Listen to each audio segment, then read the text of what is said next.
इस फिल्म की कहानी एक 16 साल के स्कूल स्टूडेंट की है जिसे अपनी टीचर से प्यार हो जाता है। पर क्या सच में age is just a number है या फिर टीचर के इरादे कुछ और थे? आइए जानते हैं इस स्पेनिश फिल्म के एक्सप्लेनेशन में, जिसका नाम है बैंडिट लव।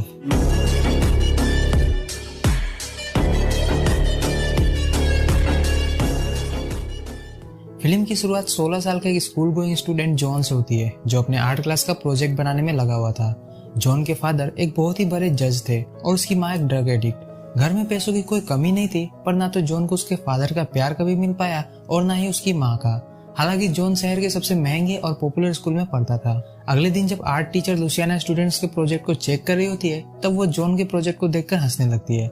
यह देखकर जॉन का टेमा गर्म हो जाता है और वो उसी वक्त अपना पिछवाड़ा उठाकर वहां से लाइब्रेरी की तरफ चला जाता है। क्लास खत्म होने के बाद लुसियाना जॉन को हर तरफ ढूंढती है और उसे कहीं भी जॉन दिखाई नहीं देता। तभी एक स्टूडेंट से पता करके लुसियाना लाइब्रेरी पहुंचती है, जहां जॉन एक कोने में मुंह लटकाकर खड़ा था। लुसियाना जॉन से पूछती है कि तुम ऐसे अचानक उठकर क्यों चला है? सब लोग तुम्हारा मजाक बना रहे थे। जॉन कहता है कि तुम मुझ पर हंस रही थी, इसलिए मैं वहां से चला आया। और यहाँ में पता चलता है कि दोनों के बीच में काफी समय से अफेयर चल रहा था। लुसियाना जॉन को एक एड्रेस देते हुए शाम को वहां आकर उससे मिलने के लिए कहती है। जॉन लुसियाना से पूछता है कि हम दोनों को वहां कोई तंग तो नहीं करेगा ना? तब लुसियाना कहती है कि मेरे सिवा और कोई तुम्हें तंग नहीं कर सकता, तुम बस टाइम से वहां आ जाना।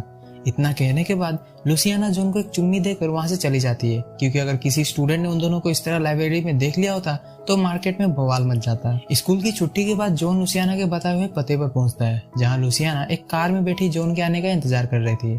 जॉन के आने पर लुसियाना उससे कहती है कि मैं वेकेशन में अपने गाँव जा रही हूँ, ग्रैंडमा के पास। तुम अब अपने लिए अपनी उम्र की कोई लड़की ढूंढ लो। अब हम दोनों के बीच का ये रिश्ता जो क्या कहलाता है मुझे नहीं पता, इसे हमें बंद करना होगा। यह सुनते ही जॉन की आंखों के सामने अंधेरा छा जाता है, क्योंकि उसके सर पर सिर्फ हवा सवार था। वो लुसियाना से रिक्वेस्ट करता है कि वो उसे भी उसके साथ अपने गाँव ले जाए। इस पर लुसियाना कहती है कि ठीक है, मैं तुम्हें ले चलती हूँ, पर तुम अपने पेरेंट्स से क्या कहोगे? जॉन कहता है मैं कह दूंगा कि मैं वेकेशन में अपने दोस्त के साथ गोवा घूमने जा रहा हूँ। जॉन की जिद को देखते हुए आखिरकार लुसियाना उसे भी अपने साथ गांव ले जाने के लिए राजी हो ही जाती है, क्योंकि उसे भी जॉन से अपनी सर्विसिंग करवाना अच्छा लगता था। रास्ते में दोनों केएफसी के बाहर वेज चिकन खाने के लिए रुकते हैं। तभी रेडियो पर लुसियाना की फेवरेट सॉन्ग बजने लगती है, जिसे सुनकर लुसियाना खुद को डांस करने से रोक नहीं पाती। अब सफर लंबा था, इसलिए कुछ देर बाद जॉन घोड़े बेचकर सो जाता है। उसे सोता हुआ देख लुसियाना उसकी तस्वीर निकाल कर किसी को फॉरवर्ड कर देती है। अगली सुबह दोनों लुसियाना की ग्रैंडमा के घर पहुंच जाते हैं, जो कि एक जंगल के ठीक बीचों बीच बनी हुई थी। लुसियाना जॉन को बताते हुए कहती है कि उसका ना तो कोई भाई है और ना ही कोई बहन। उसकी दादी माँ भी अकेली ही रहती है, जिस वजह से दोनों पूरे वेकेशन दबाकर घबाघब कर पाएंगे।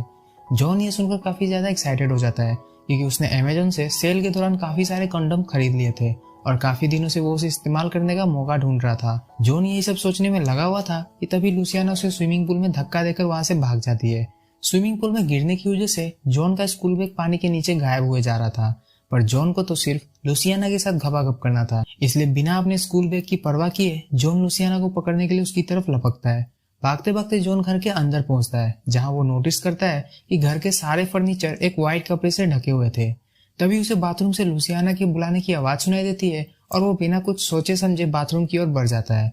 वहां लुसियाना जॉन की अनबॉक्सिंग करते हुए उसे कहती है कि तुम गर्म पानी से शावर ले लो, पूल का पानी गंदा था जिस वजह से तुम बीमार भी पड़ सकते हो।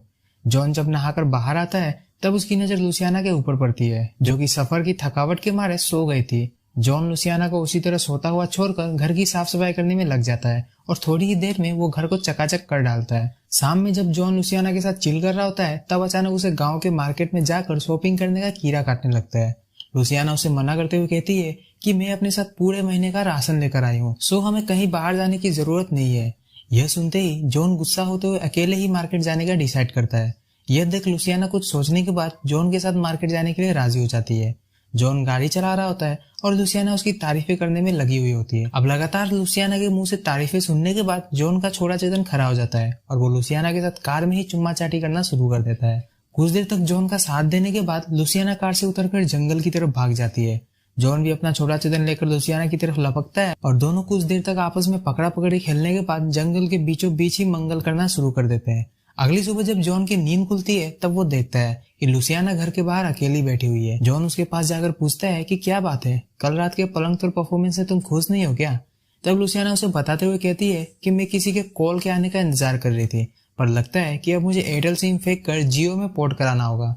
कुछ देर बाद जब जॉन अकेले में मस्ती कर रहा होता है तब दो अनजान लोग उसके पास आते हैं। लुसियाना भी उन दोनों आदमी को जॉन से बातें करते हुए देखती है और उसी वक्त टेबल के नीचे से गन निकाल कर घर से बाहर निकलती है। वो जॉन से पूछती है कि ये दोनों आदमी कौन है। तो जॉन बताता है कि वो दोनों दरअसल रियल एस्टेट एजेंट्स हैं और तुम्हारी दादी माँ की इस प्रॉपर्टी को खरीदना चाहते हैं। पर लुसियाना उन दोनों आदमी को मना करके वहां से जाने के लिए कहती है। उन दोनों के जाने के बाद लुसियाना जॉन पर अपना गुस्सा निकालते हुए उसे उसी वक्त वहां से जाने के लिए कहती है। दरअसल लुसियाना नहीं चाहती थी कि किसी को यह पता चले कि उसके साथ एक स्कूल स्टूडेंट रह रहा है। जॉन अपनी गलती के लिए लुसियाना से माफी मांगता है और उसे चूमना शुरू कर देता है। लुसियाना भी खुद को रोक नहीं पाती है और दोनों एक बार फिर ताबड़तोड़ पलंग तोड़ने में लग जाते हैं। अब पलंग तोड़ने के बाद दोनों काफी थक जाते हैं और आंख बंद करते ही दोनों घोड़े बेचकर सो जाते हैं। रात के ठीक 3 बजे लुसियाना का फोन वाइब्रेट होने लगता है। लुसियाना तुरंत उठती है और फोन को साइलेंट करते हुए किचन में चली जाती है। वहां वो जॉन के लिए ऑरेंज जूस बनाती है और करीब 4:30 बजे के करीब वो किसी से मिलने के लिए घर से निकल जाती है। सुबह जब जॉन की नींद खुलती है तब उसे लुसियाना के हाथों से बना हुआ जूस और एक लेटर मिलता है। उस लेटर में लिखा था कि किसी इमरजेंसी की वजह से मुझे पास के शहर में जाना पड़ रहा है। तुम्हारी ताबड़तोड़ परफॉर्मेंस से तुम काफी थक चुके थे, इसलिए मैंने तुम्हें नींद से जगाना ठीक नहीं समझा। मेरे वापस आने का इंतजार करना, तुम्हारी लुसियाना। कुछ देर यूं ही लुसियाना के वापस आने का इंतजार करने के बाद जब काफी देर हो जाती है तब जॉन खुद बाहर निकलकर लुसियाना को ढूंढने का फैसला करता है। पर तभी उसे पता चलता है कि लुसियाना घर के सभी दरवाजे और खिड़कियों पर ताला लगाकर गई है ताकि जॉन कहीं भी बाहर ना जा सके। कुछ देर बाद लुसियाना के आदमी के साथ घर लौटती है। वो आदमी और जॉन दोनों एक दूसरे को देखकर हैरान थे। साथ ही साथ जॉन यह भी नोटिस करता है कि उस आदमी के पैरों में चोट लगी थी, जिस वजह से वो ठीक से चल भी नहीं पा रहा था। जॉन लुसियाना के साथ मिलकर उस आदमी की मरहम पट्टी करता है, जिसके बाद लुसियाना जॉन को एक अलग कमरे में ले जाकर उस आदमी के बारे में बताते हुए कहती है कि वो घायल आदमी मेरा भाई राफेल है। यह सुनकर जॉन को बहुत बड़ा 440 वोल्ट का झटका लगता है, क्योंकि उसे अच्छी तरह से याद था कि लुसियाना ने यहाँ आने से पहले उसे बताया था कि उसका ना तो कोई भाई है और ना ही कोई बहन। लुसियाना कहती है कि राफेल कुंभ के मेले में 20 साल पहले बिछड़ गया था और कल रात अचानक मुझे कॉल आया और तब जाकर मुझे इसके बारे में पता चला। साथ ही साथ लुसियाना यह भी कहती है कि जब तक मेरा भाई पूरी तरह से ठीक नहीं हो जाता तब तक वो यहीं रहेगा, सो प्लीज तुम थोड़ा देख लेना। जॉन कहता है कि ठीक है, कुछ दिनों की ही तो बात है, मैं एडजस्ट कर लूंगा। रात को डिनर करते समय राफेल जॉन के साथ हंसी मजाक करने लगता है, जिस वजह से नाराज होकर जॉन बीच में ही उठकर वहां से अपने कमरे में चला जाता है। जॉन अब अपने घर वापस जाने की तैयारी करने लगता है, क्योंकि उसे लग रहा था कि राफेल के रहते वो लुसियाना के साथ क्वालिटी टाइम स्पेंड नहीं कर पाएगा। अपना बैग पैक करने के बाद जॉन जैसे ही कमरे से बाहर निकलने ही वाला होता है कि तभी वहां राफेल आ जाता है और जॉन का सर दीवार पर दे मारता है, जिस वजह से जॉन बेहोश होकर नीचे फर्श पर गिर पड़ता है। उसके बेहोश होने के बाद राफेल जॉन को उसके कमरे में लॉक करके खिड़कियों को भी प्लाईवुड से लॉक कर देता है ताकि जॉन किसी भी तरह से उस कमरे से बाहर ना निकल पाए। कुछ देर बाद जब जॉन को होश आता है तब वो समझ नहीं पा रहा था कि अचानक उसके साथ ये सब क्या हो रहा है। वो चिल्ला चिल्लाकर मदद के लिए गुहार लगाता है, पर अफसोस उस घने जंगल में जॉन के चिल्लाने की आवाज कहीं गुम सी हो जाती है। कुछ देर बाद राफेल लुसियाना के साथ जॉन के कमरे में आता है और उसे बेड से बांध कर चला जाता है। जॉन लुसियाना से पूछता है कि ये सब आखिर हो क्या रहा है। इससे पहले कि लुसियाना जॉन को कुछ बता पाती, राफेल एक बार फिर जॉन के कमरे में आता है और लुसियाना के ऊपर चिल्लाते हुए उसे कमरे से बाहर जाने के लिए कहता है। लुसियाना के जाने के बाद राफेल जॉन को 3-4 झापट मारता है और उसकी वीडियो बनाकर जॉन की माँ को व्हाट्सएप कर देता है। वीडियो के सामने आते ही अफरा तफरी मच जाती है, क्योंकि शहर के सबसे बड़े जज के बेटे की किडनैपिंग हुई थी।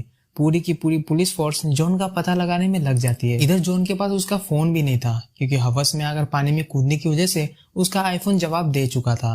इसलिए कहते हैं कि अपनी हवस पर थोड़ा कंट्रोल करना चाहिए, वरना हवस अच्छे के एल लगा देता है। अब जॉन को ही देख लो, ना तो वो उस कमरे से बाहर निकल सकता था और ना ही किसी से कनेक्ट कर पा रहा था। आधी रात को एक अजीब से कराने की आवाज सुनकर जॉन की नींद खुलती है, तो वो चेक करने के लिए अपने कमरे से बाहर निकलता है। फॉर्चुनेटली उस वक्त जॉन के कमरे का ताला भी खुला हुआ था। जॉन देखता है कि लुसियाना राफेल के साथ सोफा तोड़ने में लगी हुई है, पर राफेल तो लुसियाना का भाई था ना। गाइस, अब ये रिश्ता क्या कहलाता है ये तो सिर्फ आप लोग ही हमें कमेंट करके बता सकते हो। Anyways, never mind. लुसियाना भी जॉन को देख लेती है और इशारे करते हुए चुपचाप जॉन को उसके कमरे में वापस जाने के लिए कहती है। जॉन अपने कमरे में लौटने के बाद अपना सर पकड़ के बैठ जाता है। उसे समझ नहीं आ रहा था कि अब वो करे तो क्या करे। सुबह के करीब 4 बजे आखिरकार जॉन वहां से भागने का फैसला कर ही लेता है और उस वक्त लुसियाना और राफेल दोनों ही घोड़े बेचकर सो रहे थे। जॉन ने खिड़की के लोहे को तोड़कर बाहर निकलने जितना गैप बना लिया था।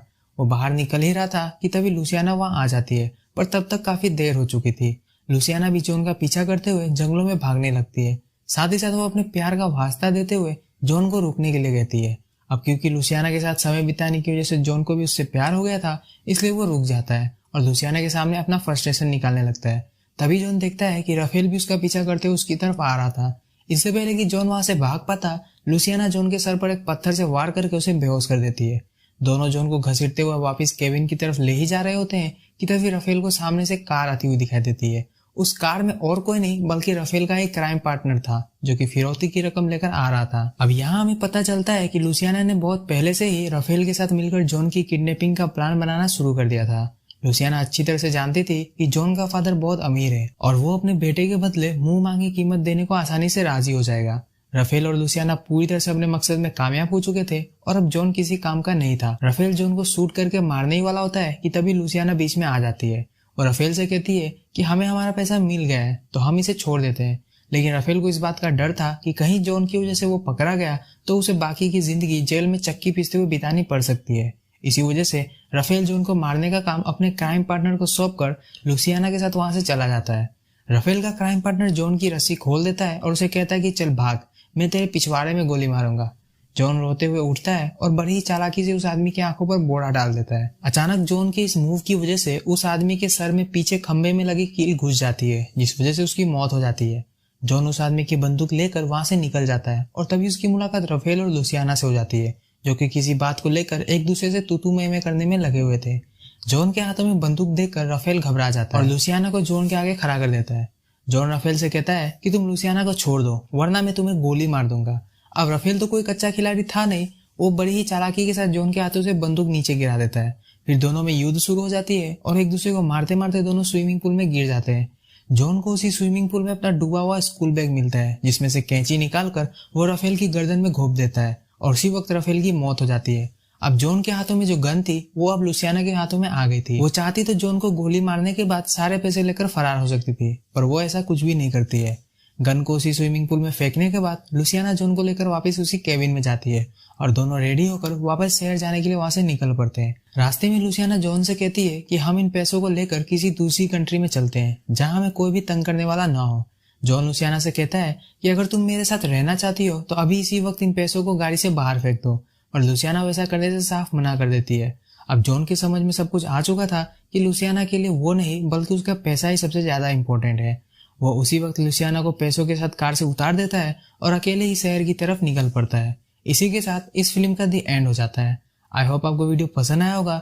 मूवी आपको टेलीग्राम ग्रुप में मिलेगी और टेलीग्राम ग्रुप का लिंक आपको डिस्क्रिप्शन में मिलेगा। तो आज के लिए इतना ही। वीडियो पसंद आया तो वीडियो को लाइक और चैनल को सब्सक्राइब जरूर करें। तो हम मिलेंगे आपको अगली वीडियो में एक नई मूवी के साथ। तब तक के लिए गुड बाय।